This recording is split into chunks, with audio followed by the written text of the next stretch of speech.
Alright. So, good morning guys. Magandang umaga sa inyong lahat. Today is Tuesday, November 9, 2021, 7:07 in the morning.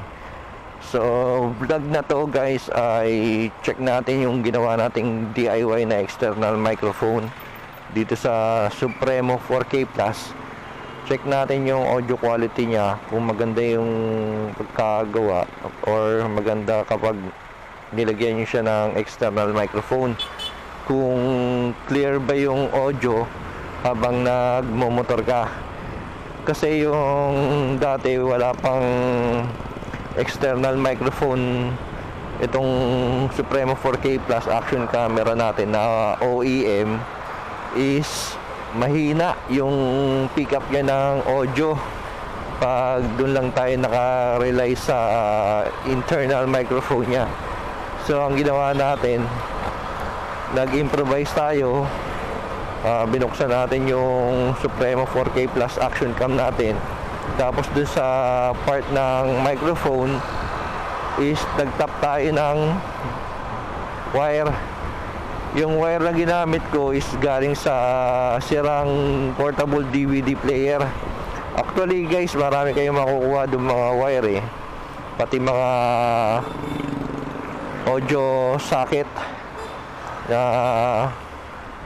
pwede yung gamitin for modification ng mga action cam nyo na walang external microphone. Madali lang naman mag modify at maglagay ng external microphone, kasi dalawa lang naman ang polarity ng action cam positive at negative lang So dun sa microphone nyo, hanapin nyo rin yung positive at negative. Yun lang ang i-connect nyo, positive to positive, negative to negative, ganun lang. At ang ginamit kong wire dito is yung male and female na parang socket. So papakita ko na lang sa picture lang paano ko minodify. So andito tayo para testingin lang yung microphone natin na external microphone. Ang external microphone ko pala guys na bili ko sa Lazada na worth 180 pesos kasi may kasama na siyang converter. Ang external microphone nga pala natin guys is naka-clip. May clip siya. So kinilip ko lang siya dito sa may chin ng helmet natin. Yung helmet naman natin is merong parang tela or foam na pwede mong klipan. So hindi na tayo nagdikit-dikit ng kung ano-ano dito sa helmet natin. Kinilip ko lang. So papakita ko na rin sa picture kung paano ko kinilip at paano ko ni-roll yung mga wire dito sa action camera natin na Supremo 4K Plus. Nandito pala tayo guys sa may Abad Santos Street. Abad Santos to Yung diretso na yun papuntang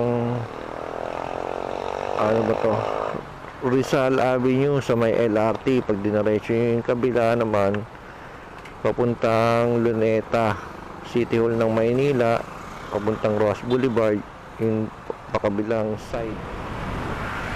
Sige na guys, hindi ko na masyado papahabain yung video na to. Ang video lang naman na to is tungkol sa testing ng external microphone na ginawa natin. So hanggang dito na lang ang video na to. Siya nga pala, shout out sa mga kaibigan natin dyan. Shout out sa mga kaibigan natin sa trabaho na si Sir Andy Bataanon. Shout out din kay Eman Quadra, Eman Rosales, kay Sir Rod de la Cruz, kay Sir Jeff Bucago, sa bossing natin sa trabaho, kay Sir Mario. Shout out po sa inyo sir, good morning. Sa mga execom, kay Sir Saldi, shout out din. sa mga homeboys pasi ng Notre Dame of Greater Manila, shout out sa inyo, shout out. So at shout out syempre sa 49 subscribers sa aking YouTube channel. Kung nagustuhan nyo ang video na to, kindly like, subscribe, and hit the notification button. Libre lang naman ang pag subscribe. At sa pag-hit ng notification button is manonotify kayo kung meron tayong mga bagong ginawang mga video sa ating YouTube channel. So hanggang dito na lang guys. Keep safe lagi, and God bless you all.